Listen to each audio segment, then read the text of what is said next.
उदयनराजे भोसले, रणजितसिंह नाईक निंबाळकर आणि पंकजा मुंडे कुणी कितीही ताकद लावली तरी भाजपचे 3 उमेदवार विरोधकांना पाणी पाजून खासदार होणारच असा सगळ्यांनाच विश्वास होता। पण निवडणुकीच्या तोंडावर वारं फिरलं आणि तुतारीचा जोर वाढू लागला।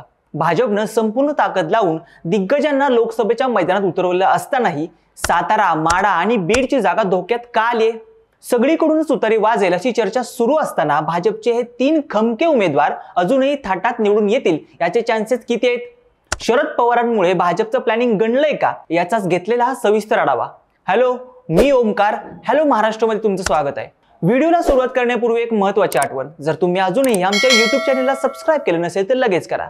राष्ट्रवादी आणि शिवसेना फोडल्यामुळे महाराष्ट्रात लोकसभेला भाजप प्लस मध्ये राहणार असा सगळ्यांनाच विश्वास होता। याच विश्वासातून पश्चिम महाराष्ट्रातल्या 2 आणि मराठवाड्यातल्या एका जागेवर भाजपनं उमेदवार दिले। काहीही झालं तरी या तिन्ही बालेकिल्ल्यात गुलाल आपलाच असं सांगायला सुरुवात देखील केली, पण हीच भाजपची मोठी चूक झाली। आता सुरुवात करूयात माढा लोकसभा मतदारसंघातून। माढा आणि शरद पवारांना पाडा असं म्हणत 2019ला भाजपनं माढ्यातून रणजितसिंह नाईक निंबाळकरांना निवडून आणलं। मतदारसंघात भाजपचे आमदारही वाढले, त्यामुळे माढ्यात आपण आरामात निवडून येऊ असा भाजपला आत्मविश्वास होता। त्यामुळे इथल्या स्थानिक राजकारणाकडे कानाडोळा करत भाजपने रणजितसिंह नाईक निंबाळकरांनाच उमेदवारी रिपीट केली। यावेळेस मोहिते पाटलांच्या नाराजीला भाजप हायकमांडनं भीकही घातली नाहीये। माढ्यात मोहिते पाटलांचा नाही तर आपल्या पक्षाचा शब्द चालतो असा भाजपचा भ्रम होता। निंबाळकर माढ्यातून लोकसभेची दुसरी टर्म पूर्ण करतील असं वातावरण तयार झालेलं असताना इथल्या शरद पवारांच्या एंट्रीनं इथलं समीकरणच बदलून गेलं। नाराज धैर्यशील मोहिते पाटलांच्या हातात तुतारी देत त्यांनी भाजप समोर नवं आव्हान उभं केलं। उत्तमराव जानकर यांना सोबत घेऊन धनगर समाजाचा मिळवलेला पाठिंबा असो किंवा रामराजेच्या मैत्रीपूर्ण संबंधांमुळे फलटणमधून मिळवलेला जनाधार उमेदवारी जाहीर झाल्यापासून तुतारीच्या बाजूनच होता। शरद पवार आणि आघाडीच्या नेत्यांनी माढ्यात प्रचाराचा धुळा उडून दिला। माढ्यात वारं फिरतंय हे लक्षात येताच भाजपने सावध पवित्रा घेतला।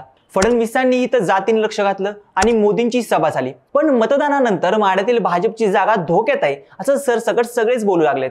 भाजपचा दुसरा गेम झालाय तो म्हणजे साताऱ्यात। पोटनिवडणुकीत चितपट होऊनही भाजपनं अगदी शेवटच्या यादीमध्ये उदयनराजेंनाच तिकीट देऊ केलं। राजेंच्या विरोधात साताऱ्यात सुप्त लाट असतानाही महायुतीच्या ताकदीच्या जोरावर आपण लोकसभेचं मैदान मारू असा भाजपला विश्वास होता। वयोमानाचं कारण देत श्रीनिवास पाटलांनी इथून निवडणूक न लढवण्याचा निर्णय घेतल्यानंतर शरद पवारांनी अगदी मोकेच्या क्षणी शशिकांत शिंदे नावाच्या मोहऱ्याला लोकसभेच्या मैदानात उतरवलं। राष्ट्रवादीचे 2 गट पडल्यामुळे यंदा तेल लावलेल्या पवारांच्या राजकारणाला साताऱ्यात जम बसवता येणार नाही असा भाजपचा अंदाज असावा। पण निवडणुका जसजशा जवळ येऊ लागल्या तसा साताऱ्यातही तुतारीचा जोर वाढू लागला। बारामतीनंतर शरद पवारांना सर्वाधिक प्रेम हे साताऱ्यातूनच मिळतं। याची जणू पोचपावतीच प्रचाराच्या काळातही मतदारसंघात मिळत होती। पश्चिम महाराष्ट्रातल्या साताऱ्याची ही जागा काही केल्या मिळवायचीच हे भाजपचं स्वप्न होतं। त्यासाठी त्यांनी उदयनराजेंच्या बाजूने संपूर्ण ताकद लावली। पण प्रचाराच्या पहिल्या दिवसापासूनच शशिकांत शिंदे यांनी साताऱ्याच्या मैदानात आघाडी घेतली होती।